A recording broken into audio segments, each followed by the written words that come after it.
आज हम लोग जावा प्रोग्रामिंग के अंतर्गत एक नया कॉन्सेप्ट स्टार्ट करने जा रहे हैं जिसे हम लोग लूपिंग के नाम से जानते हैं। लास्ट कुछ क्लासों में हम लोगों ने कंडीशनल स्टेटमेंट्स पढ़े, ब्रांचिंग पढ़ी। आज हम लोग लूपिंग स्टार्ट कर रहे हैं। तो जावा में लूप होते क्या हैं ये हम लोग देख रहे हैं। इसमें देखिए, एक ही स्टेटमेंट को बार बार रिपीट करना लूपिंग कहलाती है।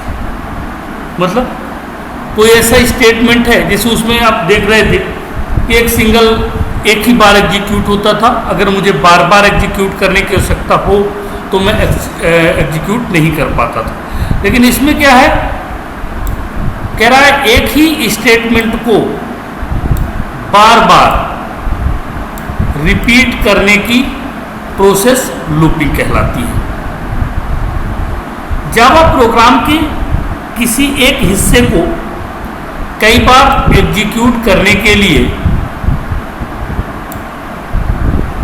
हमें लूप्स का उपयोग करना पड़ता है या लूप का यूज किया जाता है। किसी भी प्रोग्रामिंग लैंग्वेज में लूपिंग एक ऐसी विशेषता है जो बार बार किसी इंस्ट्रक्शंस के वर्क को संचालित करने के लिए एग्जीक्यूट करने की सुविधा प्रदान करती है। मीन्स कोई इंस्ट्रक्शंस है, उस इंस्ट्रक्शंस में हमें कोई कार्य करना है तो उसे एग्जीक्यूट करने के लिए, ये निष्पादन मीन्स एग्जीक्यूट करने के लिए हमें बार बार क्या इंस्ट्रक्शंस देने की जरूरत नहीं पड़ती। हम एक ही बार इंस्ट्रक्शंस देते हैं और वो एग्जीक्यूट होता रहता है। जावा प्रोग्रामिंग लैंग्वेज में 3 टाइप्स के लूप्स पाए जाते हैं। अन्य लैंग्वेजेस में भी यही कहानी थी कि 3 टाइप्स के लूप पाए जाते हैं, जबकि सभी के कार्य करने का तरीका और उनका बेसिक कॉन्सेप्ट उनकी कार्यक्षमता को प्रदान करते हैं। वे अपने सिंटैक्स और स्थिति को चेक करने के लिए डिफरेंट होते हैं, मीन्स अलग अलग होते हैं। अब वो कौन कौन से अलग अलग होते हैं आप लोगों को याद हो, C++ आपने पढ़ा है, उसमें आपने पढ़ा होगा while loop, do while loop और फॉर लूप। तो ये कह रहा है इसी प्रकार से जावा प्रोग्रामिंग लैंग्वेज में भी 3 प्रकार के लूप होते हैं। लेकिन थोड़ी सी यहाँ पर ट्विस्ट है, आगे आते हैं। कैसे? There are 3 types of loop in Java। ठीक है, 3 प्रकार के तो हो गए, while loop, do while loop और for loop। ये तीनों हमने पढ़ा है, तीनों पढ़ा हम लोगों ने। while loop भी हमने पढ़ा है, do while loop भी हमने पढ़ा है और for loop भी हमने पढ़ा है। लेकिन अब एक्चुअल ट्विस्ट यहां से स्टार्ट हो रहा है। देखिएगा, कह रहा है इनहेंस्ड फॉर लूप, मीन्स एक लूप और है। कौन सा? Enhanced loop. ठीक है, नॉट अवेलेबल इन C और C++। अब कितने हो गए यहां पर? 3 की +1 4 हो गए। अब एक और है लेबल्ड लूप, और ये भी क्या है, ये भी क्या है, यहां पर अवेलेबल नहीं है। कहां पर? C और C++। तो ये दोनों लूप अब यहां कितने हो गए? +1 = 5। तो आपके दिमाग में सर आप तो फिर गलत लिखे, यहाँ पे 3 लिखा है, यहाँ पर होना 5 चाहिए। हाँ बिल्कुल सही, आप लोग तो बहुत होशियार हैं। लेकिन आपको मैं बता दूं कि हम ये सिर्फ 3 लूप पढ़ने वाले हैं। तो सर ये 2 लूप क्यों दिखा रहे हैं, आप नहीं पढ़ेंगे क्या? देखते हैं आगे चल के। तो अब यहाँ पर आपको while लूप मिल गया, do while लूप मिल गया और for लूप मिल गया। अब इनहेंस्ड फॉर लूप और लेबल्ड लूप, इन दोनों पर अभी मैं बात नहीं कर रहा हूँ, इन पे भी आगे बात करूँगा। ठीक है, तो सबसे पहले हम लेते हैं while लूप। तो देखिए यहाँ पर एक फिगर के थ्रू तीनों को अलग अलग 3 लूप मैंने बताया। तो सबसे पहले while loop. The Java while loop use to iterate a part of the program several times. ये जो व्हाइल लूप होता है किसी भी प्रोग्राम के पार्ट्स को एक से अधिक बार एग्जीक्यूट करने के लिए इस लूप का यूज किया जाता है। If the number of iteration is not fixed, चूंकि इसमें इटरेशन फिक्स्ड नहीं होते, it is recommended use while loop. हमें इसे बताना पड़ता है कि इसको कितनी बार एग्जीक्यूट करना है। दूसरा है आपका do while loop. The Java do while loop is use to iterate a part of the program several time. ये भी किसी प्रोग्राम के पार्ट्स को व्हाइल लूप की तरह करता है। Use it if the number of iteration not, इसमें भी इटरेशन फिक्स नहीं होता है और आप अपने हिसाब से कर, लेकिन कम से कम ये एक बार जरूर रन होता है। जैसे इफ एल्स था, कंडीशन चाहे तुम्हारी गलत हो और चाहे तुम्हारी कंडीशन क्या हो, सही हो। अगर सही है तो if block of statement execute होता था और गलत हो एल्स। तो ये कम से कम एक बार, ये अगर कंडीशन ट्रू है तो एग्जीक्यूट होगा, नहीं तो नहीं। ये इफ की तरह है। किसकी तरह? इफ की तरह है। ठीक है। तीसरा है आपका for loop. The Java for loop is use to iterate a part of the program several times if the number of iteration is fixed. It is recommended to use for loop. Means ये कह रहा है आप जिस हिसाब से iterations को fix करते कंडीशंस को, उसके हिसाब से ये यूज करता है। लेकिन मैं रिकमेंड करता हूं कि आप फॉर लूप का यूज करें। तो आपके दिमाग में सर व्हाइल और डू व्हाइल क्यों नहीं, आगे चल के देखते हैं कि ऐसा वो क्यों कह रहा है। ठीक है। सबसे पहला है आपका loop while loop. While loop सबसे पहले क्या करेगा, कंडीशंस को चेक करेगा। अगर आपकी कंडीशंस ट्रू है तो लूप रिपीट होता रहेगा, और यदि कंडीशन आपकी फॉल्स हो गई तो लूप क्या हो जाएगा, ऑटोमेटिकली एग्जिट हो जाएगा। मीन्स व्हाइल लूप सबसे पहले कंडीशंस को जांचता है। यदि कंडीशन ट्रू है तो true block of statement execute होगा, स्टेटमेंट्स एग्जीक्यूट होगा। अदरवाइज यदि वो फॉल्स हो जाता है तो ये लूप से बाहर आ जाता है। ये बिल्कुल इफ की तरह है। यदि कंडीशन ट्रू है, ठीक है, तो ये ट्रू ब्लॉक ऑफ स्टेटमेंट, ठीक है, और इसके बाद प्रोग्राम का लेटर पार्ट्स। तो कंडीशन नहीं ट्रू हुई तो ये सीधे यहाँ पर भाग आता था, और अगर ट्रू हुई कंडीशन तो ये इसको एग्जीक्यूट करता था। सेम इसी तरह देखिए, सबसे पहले इनिशियलाइजेशन, हमें वेरिएबल को इनिशियलाइज करना पड़ता है। फिर व्हाइल, और ये कंडीशन जो वेरिएबल इनिशियलाइज किया है उसके हिसाब से हम यहाँ पे कंडीशन देते हैं। ठीक है। फिर जो आप स्टेटमेंट लिखेंगे इसके अंदर ये एग्जीक्यूट होगा। फिर अब उस कंडीशन को आप इंक्रीमेंट करेंगे, डिक्रीमेंट करेंगे। अगर ये ऑपरेटर याद हो तो मैंने ये पढ़ाया था ना, A++, ठीक है, और A-, मतलब ये इंक्रीमेंट है और ये डिक्रीमेंट है। इसमें एक जुड़ेगा और इसमें एक घटेगा। ठीक। तो आइए इसका एग्जाम्पल देखते हैं।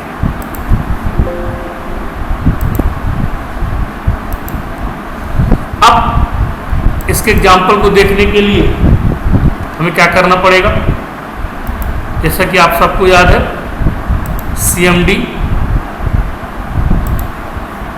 CMD हो गया आपका यहां पर, D drive, CD, MS, C, CS, CD, जावा, CD, प्रोग्राम, ये हो गया। ठीक है। अब हम क्या करेंगे, जब ये चीजें इतनी हो जाएंगी तो अब हमें क्या करना है, हमें सीधे सीधे क्या करना है, हमको हमारे प्रोग्राम पे जाना। चूंकि अगर याद हो आप लोगों को, मैं परमानेंट पाथ इसमें सेट कर चुका हूं। परमानेंट पाथ सेट करने की आवश्यकता, वो बार बार टेम्परेरी पाथ सेट करने की आवश्यकता नहीं है। अब हम चलेंगे सीधे सीधे अपने प्रोग्राम की ओर। जब हम हमारे प्रोग्राम की ओर जाएंगे तो क्या होगा कि ये MSCCS का फोल्डर हो गया, जावा हो गया, प्रोग्राम, और प्रोग्राम में हम चलेंगे कहां, किसकी तरफ, वाइल। सबसे पहले अपन कहां चलेंगे, वाइल एग्जाम्पल की तरह। तो write a Java program to demonstrate the use of while loop. आपको एक प्रोग्राम बता रहा है, आपको एक जावा में प्रोग्राम बनाना है जो वाइल लूप के कॉन्सेप्ट को क्या कर रहा हो, डेमोस्ट्रेट कर रहा हो। ठीक है, तो क्लास वाइल एग्जाम्पल मीन्स हमने प्रोग्राम का नाम दिया हुआ है, तो वाइल एग्जाम्पल। ठीक है, तो इसके बाद क्या हो जाएगी, class while example public static void main string args, ये इसकी मेन मेथड हो गई। फिर यहां पर देखिए इनिशियलाइजेशन पार्ट, इंट आई नाम का एक वेरिएबल लिया जिसका डेटा टाइप्स क्या है, इंट, और उसकी वैल्यू मैंने किससे इनिशियलाइज कर दिया, 0 से इनिशियलाइज कर दिया। ठीक है, अब वाइल ये कंडीशन मैंने दिया i लेस देन 10, जब तक i की वैल्यू 10 से छोटी ना हो जाए तब तक हम क्या करते रहेंगे, हमारा लूप ऑटोमेटिकली चलता रहे, मुझे बार बार चलाने की जरूरत नहीं पड़ेगी अन्य की तरह। ठीक है, हम अन्य की तरह चलाने की जरूरत नहीं है। वो क्या करेगा, system dot out dot println. ठीक है, ये क्या करेगा, वैल्यू ऑफ आई, जो आई की वैल्यू होगी उसको प्रिंट करेगा, प्लस आई। यहाँ पे प्लस आई क्यों लगा है, क्योंकि ये दो स्ट्रिंग, एक स्ट्रिंग ये हो गई, एक स्ट्रिंग ये हो गई, इन दोनों को जोड़ने के लिए। और यहाँ पर देखिए इंक्रीमेंट आई प्लस प्लस, आई प्लस प्लस का मतलब क्या है, वो आई की वैल्यू को जोड़ता जाएगा, एक एक करके जोड़ता जाएगा, एक एक करके जोड़ता जाएगा। कब तक, देखिए फर्स्ट टाइम आई की वैल्यू 0 होगी तो इसने प्रिंट किया यहाँ पर 0। सेकेंड टाइम फिर क्या होगा, फिर आई की वैल्यू आई 0 से 1 हो गई तो 1 हो गया, 10 से फिर करेगा, फिर आई की वैल्यू 2 हो गई, फिर यहाँ चेक करेगा, फिर 3 4 5 6, और जब यहाँ देख लेगा यहाँ 9 प्रिंट करने के बाद ये वैल्यू 10 हो जाएगी, और यहाँ पर क्या करेगा, ये इसकी वैल्यू इससे बड़ी हो जाएगी। ठीक, तो क्या करेगा, उसको बाहर कर देगा, लूप को मेरे बाहर कर देगा। तो वैल्यू कितनी प्रिंट करेगा, 0 से लेकर 9 तक। कितनी वैल्यू प्रिंट करेगा, 0 से लेकर 9 तक। देखिए इसको,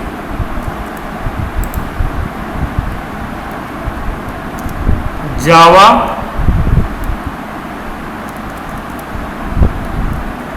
सी डॉट जावा, मेरे प्रोग्राम का नाम। ठीक है, ये कंपाइल हो रहा है, देखिए। अब यहां पर देखिए मैं लिखूंगा जावा, ठीक है, और इसके बाद वाइल एग्जाम्पल। अब आप देखिए value of I is 0 first time, फिर 1, फिर 2, फिर 3, फिर 4, फिर 5, फिर 6, 7, 8, 9। ठीक है, टोटल वैल्यू 10, लेकिन 0 से 9 तक उसने वैल्यू को प्रिंट किया। अब यहां पर अगर मैं i इक्वल 10 कर देता, ये लीजिए i की value i less than r equal 10, तो देखिए क्या यहां 10 वैल्यू पूरी प्रिंट करेगा। ठीक है, देखिए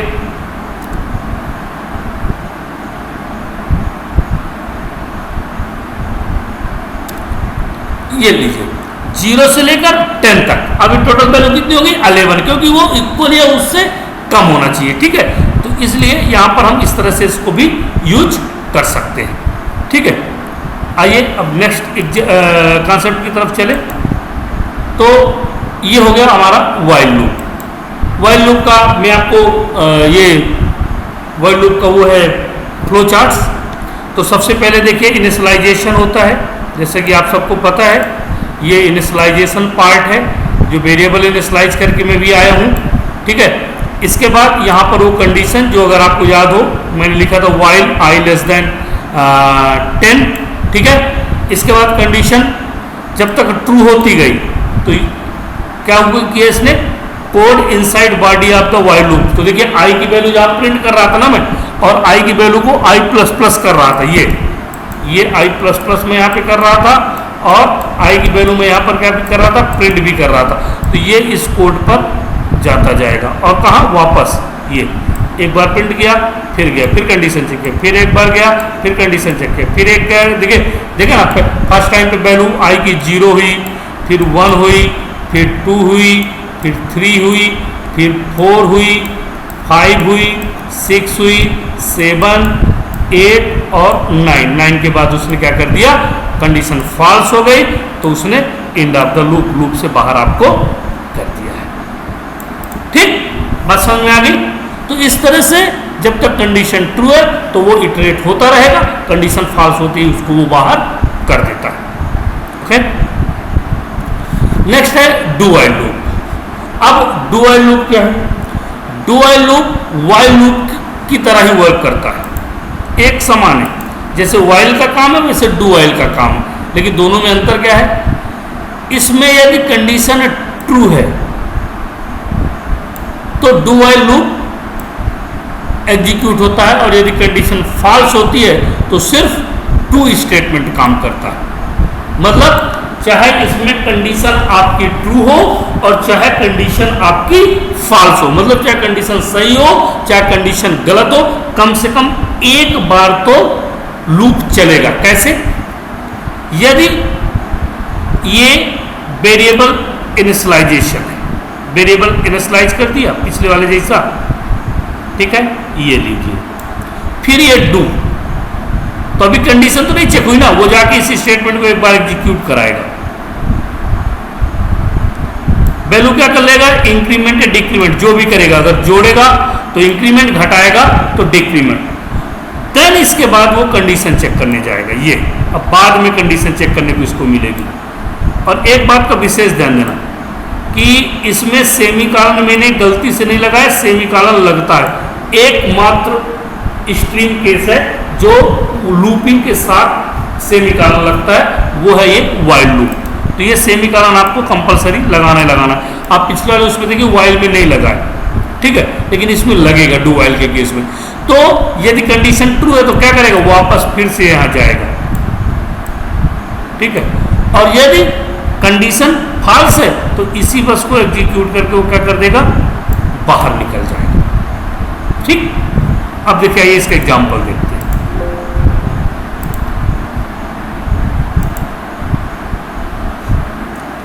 अब इसका एग्जांपल क्या है,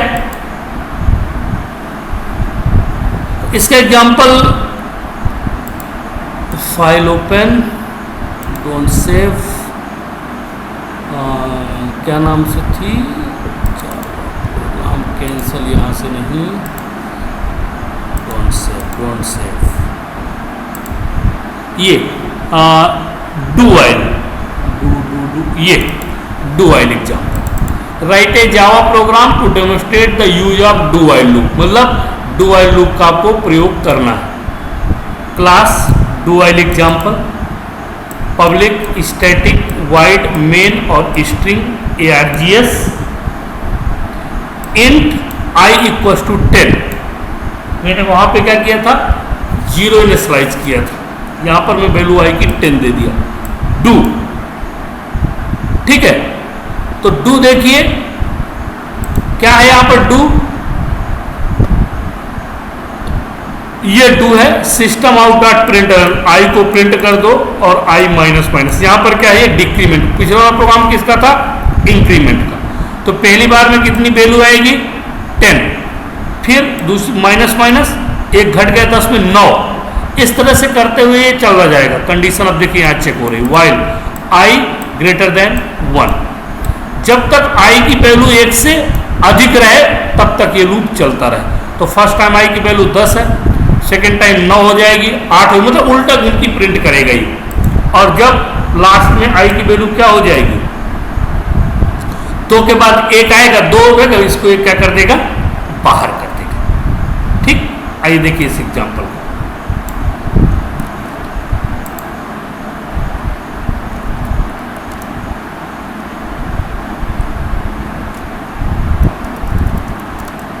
जावा कंपाइलर डॉट जावा, ये लीजिए कंपाइल कर रहा है। अब क्या होगा, इसको हमें रन करना है। देखिए फर्स्ट टाइम क्या किया, 10 9 8 7 6 5 4 3 2, चूंकि एक से बड़ा है तो इसके बाद वो एक ने प्रिंट किया, उसको क्या कर दिया, बाहर कर दिया। ठीक, तो इस तरह से डू व्हाइल एग्जांपल्स को हम लोग समझ सकते हैं। नेक्स्ट इसी का देखिए हम वो देखेंगे फ्लो चार्ट्स। तो देखिए फ्लो चार्ट्स समझिए जरा थोड़ी सी। यहाँ पर सबसे पहले हमने लूप को स्टार्ट किया, ये यहाँ से इनिशियलाइजेशन हुआ तो लूप स्टार्ट होगा। डू ब्लॉक ऑफ कोड, ये डू है, ठीक है, डू ब्लॉक कोड जो हमने यहाँ पर लिखा था। अब क्या करेगा, यहाँ से डू ब्लॉक पे जाएगा, कंडीशंस को चेक करेगा। यदि कंडीशन क्या हो गई, ट्रू हो गई, तो क्या वापस देखिए ये जा रहा है, ये इफ कंडीशन इज ट्रू, और ये तब तक जाता रहेगा जब तक कि कंडीशन, जैसे पिछले प्रोग्राम में क्या था, हमारा आई की वैल्यू कितना था 10, हमने यहां पर आई को प्रिंट कराया, तो फर्स्ट टाइम आई की वैल्यू कितना आया 10, फिर इसमें माइनस आई माइनस माइनस किया तो सेकेंड टाइम 9, फिर 8 7 6 5 4 3 और 2 क्यों, क्योंकि यहां पर मैंने क्या किया था, आई ग्रेटर देन 1, ठीक है। तो आई की वैल्यू जब तक एक से बड़ी हो तब तक कंडीशन क्या रहे, ट्रू रहे। जैसे हुआ उसने क्या किया, कंडीशन फॉल्स हो गई और उसको आपके लूप को बाहर कर दिया उसने, ठीक है। तो ये था इसका do while loop. Next for loop. For loop को सबसे ज्यादा यूज किया जाता है। ये लूप सभी लूप में से सबसे ज्यादा सिंपल होता है, बिल्कुल सिंपल होता है। फॉर लूप एक स्टेटमेंट की तरह होता है, इसमें कोड को बार बार एग्जीक्यूट करने की अनुमति देता है।